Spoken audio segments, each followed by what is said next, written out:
Okay. Well, we were talking before the show briefly, and I was asking you what is the most recent adventure you've been on. Can you share that with us? I guess the most recent would be in August. We had a major tour around the Paracus Nazca area and up in the highlands of Peru and Machu Picchu and Cusco. And more or less, we did the same thing in June with a group of people. So those are the two most recent explorations I've had. Like any It finds? was mainly just showing people the stuff that I'd seen before. We did stop at a little museum outside of Cusco where we saw the mummy of a two to supposedly 2-year-old child with a very elongated head. So everyone was very surprised Hmm. about that. We've had a number of doctors look at this, and none of them have been able to explain away why the deformation of the head was so extreme the way it is. Is that just something in the DNA, or is that a birth defect? Is that more or less a birth defect? I'm losing you, No, I it's think. it's. Oh, oops. I don't. We don't think it's a birth defect. None of the doctors have been able to explain away why the head is the size of the torso. Most Wow. conclude that it actually isn't Homo sapiens sapiens, so it has to be something like a subspecies of human or something even more bizarre. See, this is what I like about you. You're not afraid to say these things where other people just stay away from it. It seems so. When you say subspecies, some people might think aliens or inner Earth beings, or what do you mean when you say subspecies? Well, at the minimum, it would be a subspecies. It would be Homo sapiens paracus, or even the director of the museum believes that it's an alien human hybrid. So that's getting away from academic thought, but that's what he believes, and he's a trained anthropologist. So it is a That's very strange specimen. yeah, that's amazing. And with the Paracus skulls, you found out some interesting things a few years ago about the DNA. Can you share what you guys found? Sure. Well, we did extensive DNA testing of 20 different skulls that were all elongated from two museums here in the Paracas area. And the archaeologist who was Peruvian, who was in charge of the study, didn't understand why I wanted to do more DNA testing because he said some Germans had done it before. And there was a direct relationship between the Nazca people and the Paracas. But we found out that only two of the 20 skulls were related to Native Americans at all. And the other samples indicated a connection with other elongated skulls found around the Black Sea, Caspian Sea area of Eurasia. So he wasn't actually exactly pleased with the results that we got, but the results are what we found. And it's the red hair is a big indicator That too. too. Yeah.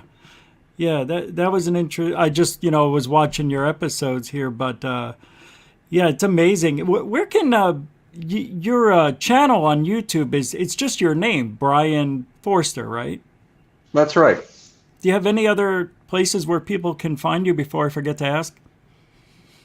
Well, my website is hiddenincatours.com.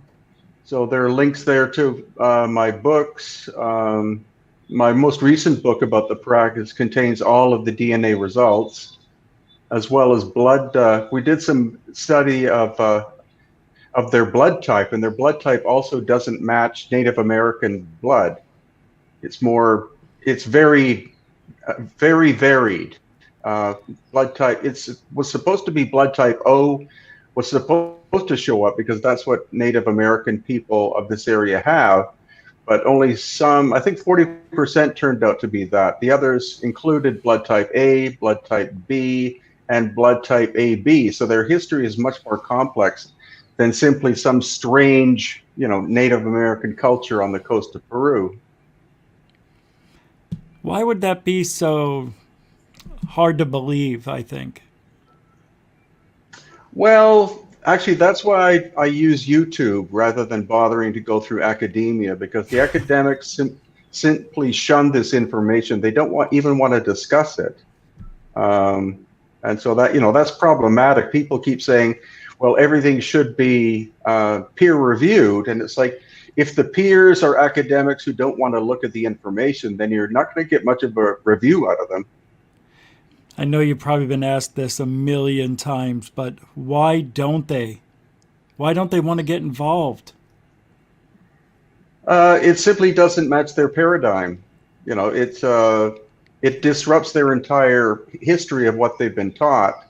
So they don't want to, go out on a limb and honestly look at the information and, scientifically study it. They just ignore the information. So the general public gets to see it, which is what's important, I guess. But it's not on a limb.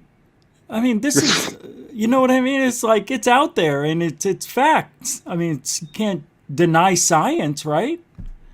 Well, you shouldn't, but they seem to. Yeah. They seem to be.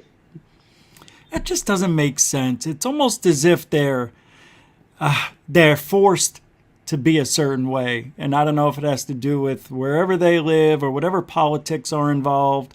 But what's the big deal in getting new information? That's what you guys try to do. You try to make discoveries. It's very odd. Very. Yeah, it's like that in a lot of things I found out over my life. People just don't like change, especially when it goes against what they thought. They just can't believe it. Well, look at the facts. Look at the data. So when you first got into, why did you get into this?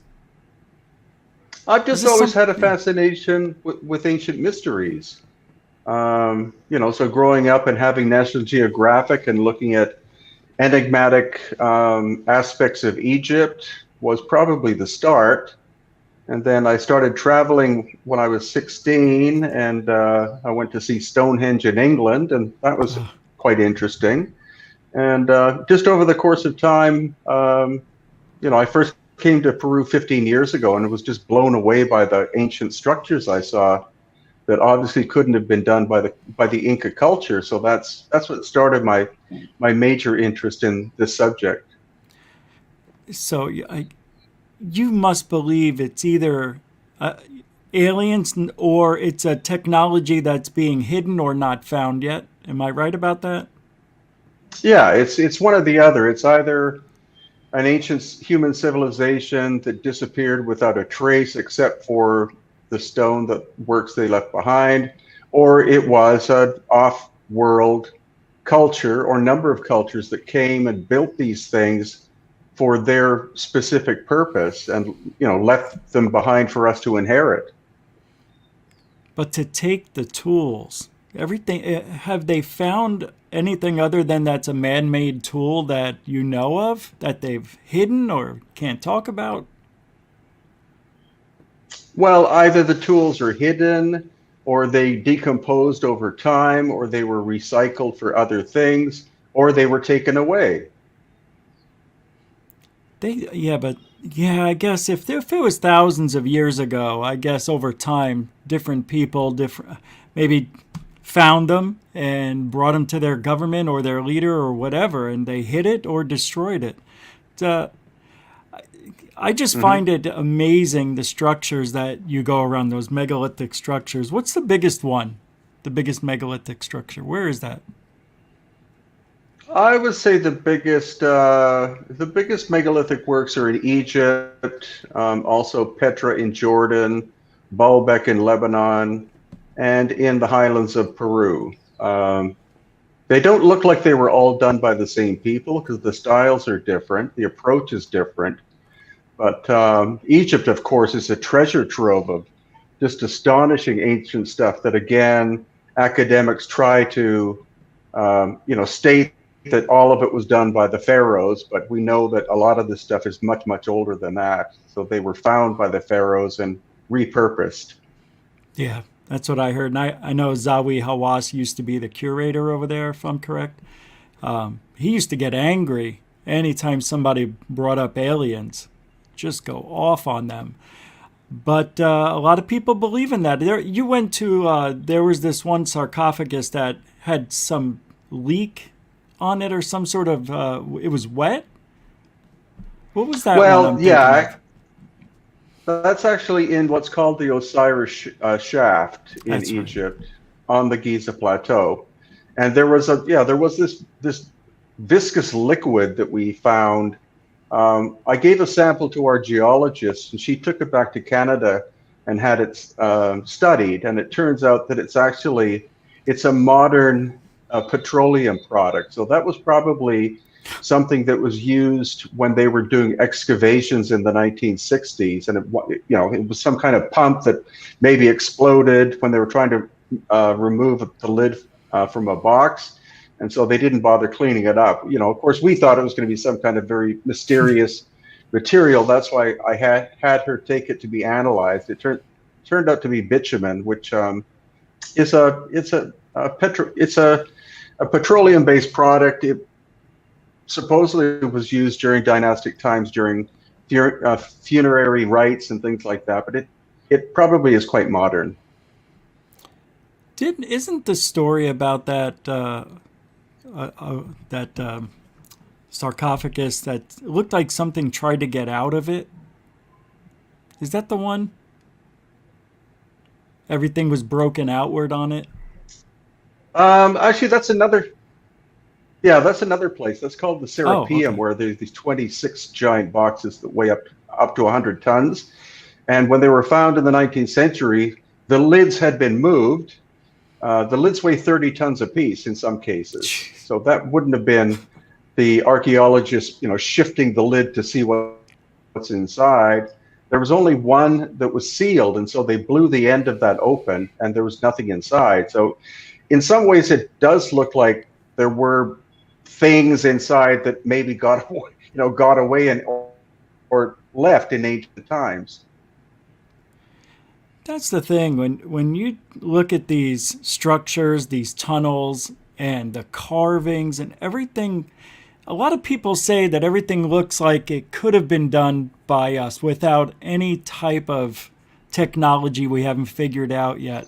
What do you think? And I don't know if you know the answer, maybe you do. How do you think the pyramids were done? Was it through water, or was it a gravitation device or degravitation device? How do you think that the pyramids were built in Egypt? Well, of course, the standard story is that the Great Pyramid was made in 25 years by the pharaoh called Khufu, and it required tens of thousands of workers coordinated to build it in 25 years. But when you're looking at 2.3 million multi-ton blocks of stone, there's no way that it could have been done in that time frame. It had to have been done by a very advanced civilization. Who knows how long it would have taken to make it, but it would be beyond our capacity to construct in the 21st century. So there's no way that the Bronze Age dynastic Egyptians could have done it. It's just, it is, when you stand in front of it and you see the scale of it, you just look at that and say, that looks impossible. I can imagine. I've never been there. I plan on getting there before I, leave this place. But yeah, I just don't know how, if we can't figure it out today, how they did it back then. And I've seen people, with their theories, and they use water and, try and lifting them up, buoyancy and all that. That would have, I mean, to do that would be harder than to build a pyramid, I think. But it's very possible we did have help from aliens. I don't see that as being too far-fetched, but when I do say that, people say, Rich, what are you, crazy? That's impossible. And I just don't see why people can't believe that.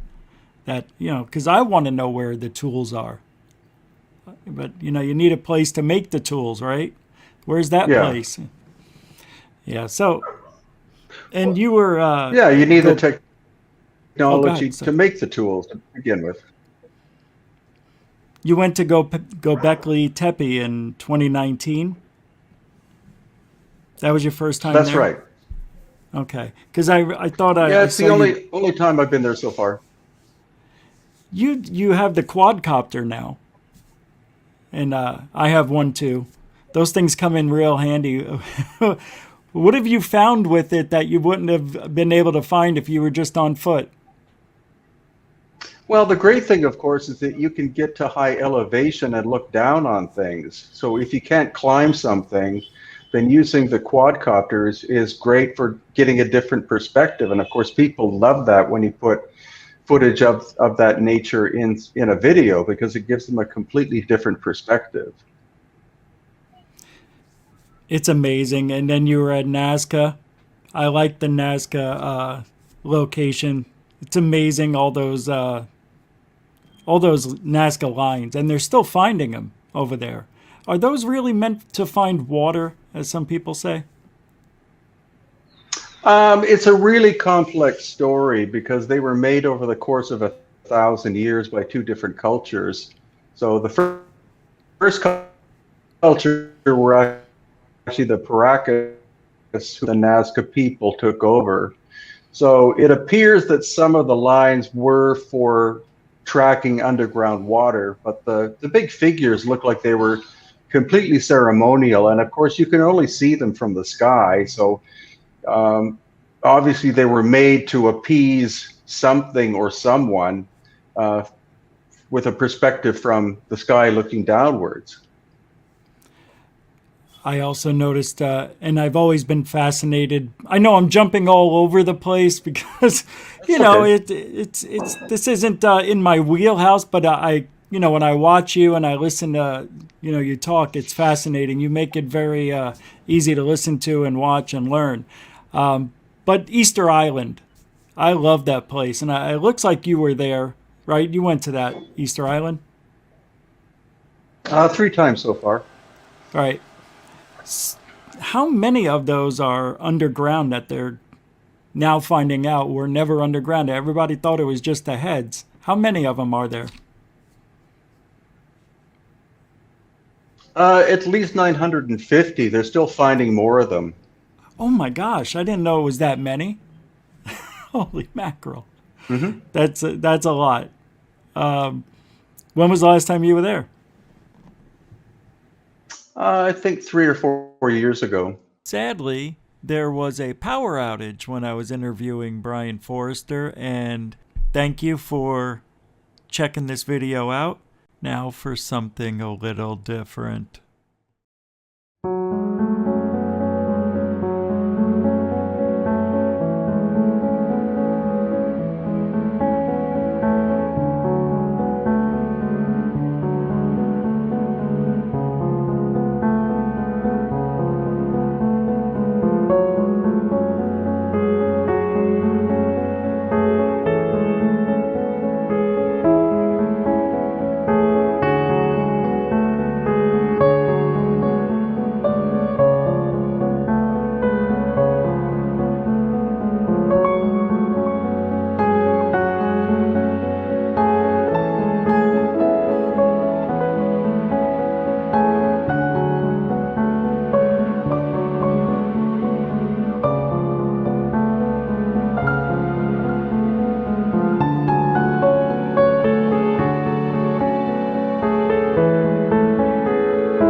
There is a message for you. Who's calling? There is no identification. What's the message? Message as follows. It is dangerous to remain here. You must leave within 2 days. What? Do you want me to repeat the message, Dr. Floyd?